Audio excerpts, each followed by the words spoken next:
నమస్తే, welcome to దూత media సినీ ముత్యాలు. వెండితెరకు పరిచయమైన అందమైన కథానాయికలలో స్నేహ ఒకరు. స్నేహ నవ్వుకు మనసు పారేసుకుని ప్రేక్షకులంటూ ఉండరు. అలనాటి నటి సుజాత తర్వాత చీరకట్టులో తెలుగు తెరకి తెలుగుదనం తీసుకొచ్చిన కథానాయిక స్నేహ. హీరోయిన్ గా కెరియర్ గ్రాఫ్ మంచి ఊపు మీద ఉన్నప్పుడే తన తోటి నటుడైన ప్రసన్నను పెళ్లి చేసుకుని ఇద్దరు పిల్లల్ని కని హోమ్లీ బ్యూటీగా పేరు తెచ్చుకున్నారు.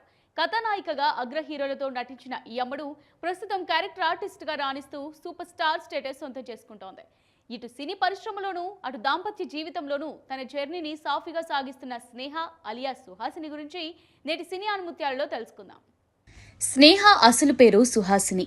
1981 అక్టోబర్ 12న రాజారాం నాయుడు పద్మావతి దంపతులకు ముంబైలో జన్మించారు. స్నేహ పూర్వీకులంతా రాజమండ్రిలోనే నివసించేవారు. ఆ తర్వాత ఒక్కొక్కరు రకరకాల ప్రదేశాలకు వలస వెళ్లిపోయారు.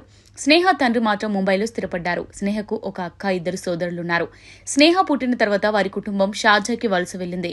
స్నేహ స్కూలింగ్ అంతా షార్జాలోనే సాగింది. ఆమె ఇంటర్ చదువుతున్న సమయంలో మలయాళ దర్శకుడు ఫాజిల్ నజీం షూటింగ్ కోసం దుబాయ్ వెళ్లినప్పుడు స్నేహను ఒక ఫంక్షన్ లో చూశాడు. స్నేహ సినిమాలోకి వస్తే బాగుంటుందని భావించి స్నేహ తల్లితో మాట్లాడి వివరాలు తీసుకున్నాడు. అదే సమయంలో తన ప్రేమ కథ ఇంగనే ఒరు నీలపక్షి సినిమాలో కొత్త హీరోయిన్ కోసం వెతుకుతున్న అనిల్ బాబుకు స్నేహను రిఫారస్ చేశాడు. దీంతో అనిల్ బాబు వెంటనే షార్జాలో స్నేహ తల్లిదండ్రులతో మాట్లాడి సినిమా గురించి వివరించాడు. స్నేహకు కూడా నటనంటే ఇష్టం ఉండడంతో ఓకే చెప్పేసింది. అలా వెండితెర ప్రపంచంలోకి అడుగుపెట్టింది స్నేహ. తన మలయాళ సినిమా కోసం డాన్స్ కూడా నేర్చుకుంది. ఆ తర్వాత నేరుగా దుబాయ్ నుంచి తమిళనాడు వచ్చింది స్నేహ కుటుంబం. తమిళనాడులోని కొండరుట్టి టౌన్లో ఇల్లు కొన్నారు. డైరెక్టర్ అనిల్ బాబును కలిశారు. ఆయన మరోసారి కథ చెప్పి అగ్రిమెంట్ రాయించుకున్నాడు. అయితే ఆ మలయాళ మూవీ ఇంగనే ఒరు నీలపక్షి పెద్దగా విజయం అందుకోలేకపోయింది. తర్వాత సుసి గణేశన్ దర్శకత్వంలో విరుంబి గిరణ్ సినిమా కోసం అగ్రిమెంట్ కుదుర్చుకున్నారు. కానీ సినిమా మధ్యలోనే ఆగిపోయింది. కొద్ది రోజుల తర్వాత మాధవన్ సరసన ఎన్నవలే అనే తమిళ చిత్రంలో నటించారు. కానీ పెద్దగా విజయం సాధించలేకపోయింది. అయితే ఎన్నవలే సినిమా షూటింగ్ జరుగుతున్నప్పుడే తమిళ డైరెక్టర్ బాలశేఖరన్ తాను తెలుగులో హీరో తరుణ్తో తీయబోయే ప్రియమైన నీకు సినిమా కోసం స్నేహని ఎంపిక చేశారు. ఈ సినిమా 2001 ఫిబ్రవరి 11న విడుదలై మంచి విజయం సొంతం చేసుకుంది. దీంతో స్నేహకి వరుసగా ఆఫర్లొచ్చాయి. తర్వాత వరుసగా తమిళ చిత్రాలు ఆనందం, పారదలే పరవాసంలో నటించారు. ఇదే సమయంలో తెలుగు సినిమా తొలి వలుపులో సౌమ్యగా మెరిశారు. కానీ పెద్దగా సక్సెస్ కాలేదు. 2001 చివరిలో వచ్చిన హనుమాన్ జంక్షన్ సినిమాలో మీనాక్షిగా మెరిశారు. ఆ సినిమాను తెలుగు ప్రేక్షకులు ఆదరించడంతో మంచి విజయాన్ని అందుకుంది. తర్వాత తమిళ చిత్రం పమ్మల్కే సంబంధంలో నటించారు. సీనియర్ నటుడు కమల్ హాసన్, సిమ్రాన్ అబ్బాస్తో కలిసి సందడి చేశారు. తర్వాత పున్నాగే దేశంలో నటించారు. ఉన్నై నినైతు సినిమాలో రాధా పాత్రకు ప్రాణం పోశారు స్నేహ. ఈ సినిమాలో నటనకు గాను ఉత్తమ సహాయ నటిగా ఫిలింఫేర్ అవార్డు అందుకున్నారు. యైని రొంబా అజుగా ఇరికే సినిమాలో మెరిశారు. విరుంబి గిరణ్ సినిమాలో తవమని పాత్రకు గాను ఉత్తమ నటిగా తమిళనాడు రాష్ట్ర చలనచిత్ర అవార్డు సొంతం చేసుకున్నారు. ఆ తర్వాత రాజా, ఏప్రిల్ మదతిల్, వసీగిరా, పార్థిబన్ కనపు వంటి చిత్రాలు చేశారు. 2004లో వరుసగా వసూల్ రాజా ఎంబీబీఎస్, జెనా, బోస్, ఆటోగ్రాఫ్, అదు వంటి చిత్రాల్లో నటించారు. అయితే శ్రీను వైట్ల దర్శకత్వంలో తెరకెక్కిన వెంకీ సినిమాతో మరో సూపర్ హిట్ అందుకున్నారు. హీరో రవితేజ సరసన సందడి చేసి తెలుగు ప్రేక్షకుల మనసు కొల్లగొట్టారు.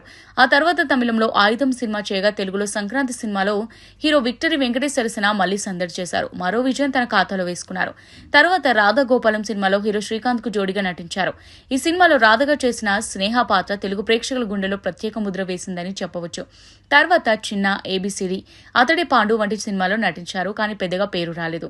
అయితే 2006లో అక్కినేని హీరో నాగార్జున సరసన శ్రీరామదాసు చిత్రంలో సూపర్ నటన చూపించారు. కమల పాత్రతో తెలుగు ప్రేక్షకులను కట్టిపడేశారు. తర్వాత ఏవండోయ్ శ్రీవారు, తురుప్పు, గులాన్, పుదుపెట్టై, రవిశాస్త్రి, మనసు పలికే మౌనరాగం, మహారథి, మధుమాసం, నాన్ అవెనిల్లై, పల్లికూడం వంటి చిత్రాలు చేశారు.